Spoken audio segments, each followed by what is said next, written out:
Bizim Keleş Mekiyo'nun birinci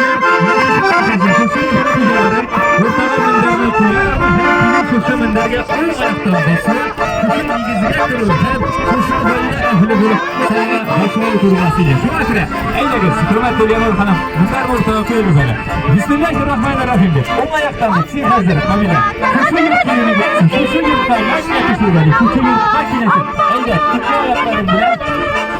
Kurtarın. Şuşu yurt kuyunu Allah kırıyorum. Bismillahirrahmanirrahim. Hem Şuşu'da Deliyanur Hanım sürmeyi başlıyor. İyi mi? Bağlı boylar bastıra başlıyor. Bağlı bakımdan her şeyi kadar güvenliyor. Hayırlar. Kilinkiye bol fatura. Tren bal şüpheli tatlamasın diye kaynana birbirinin tren dalatı vardı.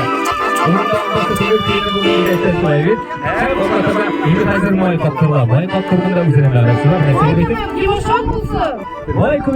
Bizden Tatar Yılasa bilen Kilenni Akmender'e bastırdılar. Şimdi Kilenni başlı olanlar. Lakin bizden oylarımızın Tatar'da sınırsızlar ilkmekten ola bulup bulmaydılar. Şu an kere Nul Ufsun Siyu'da Siyilmet'le bulundu deyip her şey ilkmekten özgürüz ağız gibi güzel eydeniz konusu da Tatar Türk Radyosu bir şey ilmek. Oyla başlı olarak bir telimin sınırı olan ilkmekten.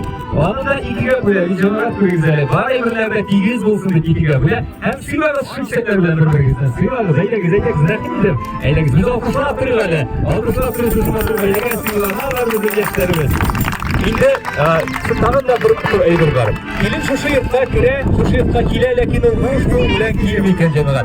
O huyaklar bilen kile. Bakın şu mizginde. Eyle gesiyle sonra üst kulları bile şu yurtun kucalarına şu buleklerin tapşırısına mümkün bulsa. Tatar'ın maturvaleti bu işe. Bana şu milli baş gibi kuvveti bile yoğunluk böyle gittiler. Hem şu mizginde cemaat tamamen muhim eybir var. Tamam bir kızıklı eybir var. İlim birinci doktor şu kişilerge önce şu formasını sayıyor. Hem bugünler eti elilip öndeşi birinci doktor şu biletini girgende eti elilip öndeşi bunları boyu ondan sonra şu öndeşi forması bilet vereceğiz. Şu an kere bizim indi ilimiz hazır şu biletlerini girgende üzerine eti üstüne elilip öndeşi